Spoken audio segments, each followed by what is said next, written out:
Hello everyone. मैं प्रवीण विजयवर्गीय आप सभी का स्वागत करता हूँ physics class by Praveen sir में। और जो आज मैं स्टार्ट करने वाला हूँ वो है क्विक रिवीजन सीरीज़ 2021। तो इसको मैंने जो जेई और नीट का जो एग्ज़ाम होने वाला है 2021 में उसको ध्यान में रखते हुए बनाया है। और यहाँ पर मैं उन टॉपिक्स को कवर करने वाला हूँ जिनमें जनरली क्वेश्चंस आने के चांसेस ज़्यादा होते हैं और जिनमें मिस्टेक्स होने के चांसेस भी होते हैं। ओके, तो मैं कुछ यहाँ पर इम्पॉर्टेंट कॉन्सेप्ट को कवर करूँगा। जैसा कि आप लोग देख पा रहे हैं रिवीजन सीरीज़ है ये वाली। ओके, तो मैं यहाँ पर कोशिश करूँगा कि जितने भी इम्पॉर्टेंट टॉपिक्स है हर चैप्टर से रिलेटेड उनको मैं यहाँ पर कवर कर पाऊँ। ओके, तो इसी सीरीज़ में मैं सबसे पहला टॉपिक जो लेने जा रहा हूँ वो है वेक्टर। ओके, और इस वेक्टर के अंदर कौन कौन से इंपॉर्टेंट कॉन्सेप्ट हैं जो कि रिवीजन के लिए हम यूज़ कर सकते हैं वो मैं आपको यहाँ पर डिस्कस करने जा रहा हूँ। ओके, तो आइए शुरू करते हैं। यस, तो सबसे पहले आपके सामने है angle between the two vectors. तो देखिए, अगर आपको दो वेक्टर के बीच का एंगल देखना है तो आप किस तरीके से उनके बीच का एंगल देख सकते हैं। तो जब भी आपको दो वेक्टर के बीच का एंगल देखना है तो जैसे मान लीजिए कि यहाँ पर मैं दो वेक्टर बना देता हूँ। ए vector, suppose that this is the A vector and मान लीजिए कि ये कोई दूसरा वेक्टर है B वेक्टर। ओके, इस तरीके से सपोज ये कोई दूसरा वेक्टर है B वेक्टर। ओके, और आपको इन दोनों के बीच का अगर एंगल देखना है तो याद रखें, जब भी दो वेक्टर के बीच का अगर आपको एंगल देखना है तो आप या तो उनके टेल टू टेल को ज्वाइन करें या फिर उनका हेड टू हेड यहाँ पर ज्वाइन करें। ओके, या तो टेल टू टेल ज्वाइन करें या फिर हेड टू हेड ज्वाइन करें। और उसके बाद क्या करना है वो आगे बात करते हैं। तो यहाँ पर देखिए कि ए वेक्टर और बी वेक्टर के बीच में अगर मुझे एंगल देखना है तो आप सबसे पहले ये चेक करें कि क्या इस ए वेक्टर का हेड और बी वेक्टर का हेड एक ही साथ ज्वाइन हो रहा है या फिर ए वेक्टर की टेल और बी वेक्टर की टेल क्या एक ही पॉइंट पर कोइंसाइड कर रही है। तो इन दोनों में से कुछ भी नहीं हो रहा है, इसलिए अगर ऐसा नहीं हो रहा है तो पहले आप उसको करें। अब वो कैसे करना है, तो आप किसी भी एक वेक्टर को शिफ्ट करके आप ये चीज़ अचीव कर सकते हैं। ओके, अब याद करें कि अगर आप किसी वेक्टर को शिफ्ट करते हो विदाउट चेंजिंग इट्स लेंथ और एंड इट्स डायरेक्शन, ओके, तो वो वेक्टर सेम रहता है, मतलब उसमें कोई चेंज नहीं होता है। तो अगर मुझे ए वेक्टर और बी वेक्टर के बीच का एंगल देखना है तो मैं किसी भी एक वेक्टर को शिफ्ट कर देता हूँ ताकि या तो दोनों की टेल कोइंसाइड हो जाए या फिर दोनों का हेड कोइंसाइड हो जाए। ओके, तो मैं ऐसा करता हूँ कि यहाँ पर दोनों की टेल को अगर मुझे कोइंसाइड करवाना है तो मैं इस बी वेक्टर को थोड़ा सा आगे शिफ्ट कर देता हूँ। ओके, तो मैंने यहाँ पर बी वेक्टर को शिफ्ट करने के लिए, ये तो मेरा ए वेक्टर मैंने वैसा ही रखा हुआ है और बी वेक्टर जो था वो पहले ऐसा था। ओके, और मैंने इसको आगे शिफ्ट कर दिया यहाँ पर इस तरीके से। तो ये मेरा नया बी वेक्टर का पोजीशन हो गया।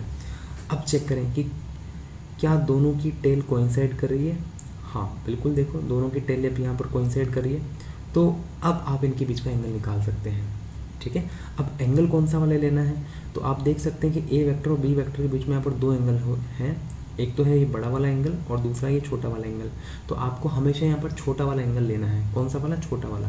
तो देखिए मैंने यहाँ पर इसका थ्योरी भी कुछ आपको मैं दिखा देता हूँ। Angle between the two vectors is defined the smaller angle. याद रखें कौन सा एंगल लेना है आपको, यहाँ पर छोटा वाला एंगल लेना है बिटवीन द टेल्स और the heads of the two vectors. इसका मतलब ये हुआ कि जब दो वेक्टर के हेड या दो वेक्टर की टेल कोइंसाइड कर रही हैं और उस समय उनके बीच का जो छोटा एंगल है वो आपको यहाँ पर देखना होता है। ठीक है, ओके, जैसे कि मैंने आपको यहाँ पर कुछ एग्जांपल भी दिए हैं। देखिए आपको यहाँ पर एंगल कैलकुलेट करना है ए बी वेक्टर और ए सी वेक्टर के बीच में। तो ए बी वेक्टर तो ये रहा। ओके, सबसे पहले देखिए इक्विलेटरल ट्राइंगल है ये, तो ये वाला एंगल भी 60 डिग्री हो जाएगा, ये वाला भी 60 डिग्री हो जाएगा और ये वाला भी 60 डिग्री हो जाएगा। ठीक है, तो अब सबसे पहले अपन देखते हैं ए बी वेक्टर और पी सी वेक्टर के बीच का एंगल कितना होगा। तो देखिए ए बी वेक्टर तो ये रहा, ये ए टू बी वेक्टर है जिसको यहाँ पर ए बी वेक्टर बोला गया है, और ये वाला है ए टू सी वेक्टर। ओके, अब यहाँ पर जो आपको दिया हुआ है ना ये एरो, ये दरअसल सी टू ए वेक्टर को बता रहा है। ओके, और हमें जो लिखना है वो ए टू सी वेक्टर है, मतलब ए सी वेक्टर। तो इसकी डायरेक्शन जस्ट ऐसे हो जाएगी A to C. So this is the A to C vector. ठीक है, नाउ अब आपको ए बी वेक्टर और ए सी वेक्टर के बीच का एंगल देखना है, तो सबसे पहले एक कंडीशन चेक करें कि क्या ये इन दोनों में से कोई भी कंडीशन सेटिस्फाई हो रही है। हाँ बिल्कुल हो रही है, देखो दोनों की टेल यहाँ पर कोइंसाइड कर रही है। अब इनके बीच का जो छोटा एंगल बन रहा होगा, तो देखिए दो एंगल बन रहे हैं, एक ये बड़ा वाला और एक ये छोटा वाला। तो आपको यहाँ पर छोटा वाला एंगल लेना है। छोटा वाला एंगल कितना है, देखिए 60 डिग्री, जो हम ऑलरेडी यहाँ पर देख चुके हैं, इसलिए इस वाले क्वेश्चन का आंसर हो जाएगा 60 degree. Okay, now second point, अब आपको एंगल देखना है ए बी वैक्टर और बी सी वैक्टर के बीच में। तो अगेन ए बी वैक्टर तो ये रहा, बिल्कुल वही ड्रॉ हो जाएगा, A to B vector, that is A B vector, और दूसरा है आपका बी सी वैक्टर। तो देखिए बी टू सी वैक्टर ये रहा, ये रहा आपका B to C vector. Okay, अब बच्चों यहाँ पर आप एक बात को ध्यान से देखें कि अब अगर आपको, अच्छा ये एंगल कितना है, 60 डिग्री है।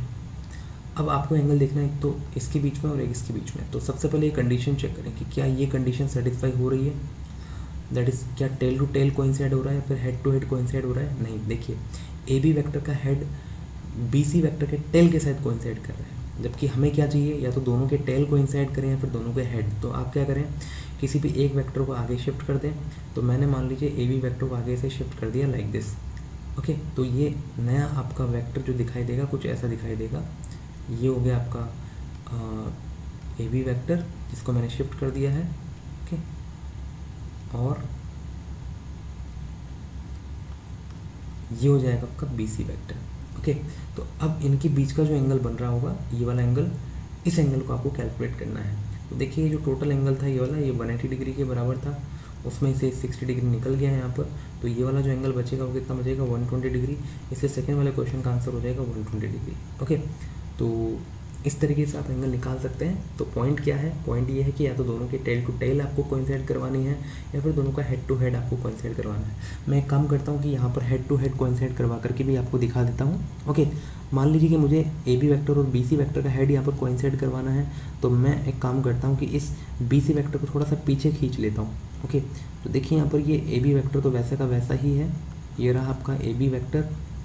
ओके, और अब मैं क्या करता हूँ कि इन दोनों के हेड को मिलाने के लिए इस बी सी वैक्टर को पकड़ के थोड़ा सा पीछे ले जाता हूँ। तो मैं जब इसको पीछे ले जाऊँगा तो ये पीछे लेके चला गया मैं लाइक दिस। ओके, तो ये आपका बन गया बी सी वैक्टर और ये हो गया आपका ए बी वैक्टर। अब मुझे जो एंगल कैलकुलेट करना है, देखिए कौन सा वाला, छोटा वाला। तो यहाँ पर आपको दो एंगल बनते हुए दिखाई दे रहे होंगे, एक तो ये वाला है और दूसरा ये वाला है। तो आपको छोटा वाला एंगल लेना है, मतलब ये वाला एंगल लेना है। अब ये वाला एंगल कितना होगा वो आप कैलकुलेट करें। अब उसको कैसे कैलकुलेट किया जाए, तो देखिए सबसे पहले तो आप ये वाला एंगल देखिए, ये अपन ऑलरेडी निकाल चुके हैं, 60 डिग्री है। ओके, और ये टोटल जो एंगल था यहाँ से यहाँ तक ये 180 डिग्री था। तो ये वाला एंगल कितना बचेगा, 120 डिग्री बचेगा, और इसलिए इसका आंसर हो जाएगा 120 डिग्री। तो चाहे आप टेल टू टेल मिलाएं या फिर हेड टू हेड मिलाएं, दोनों केसेस में आंसर कितना आ रहा है, 120 डिग्री आ रहा है। ओके, तो आई होप जो भी मैंने यहाँ पर डिस्कस किया वो आपको समझ में आया होगा। So if you like if you find this video helpful, then please like this video and subscribe to my channel and share with your friends also. Okay, so see you in the next video very soon on the same topic, vectors. Thank you very much.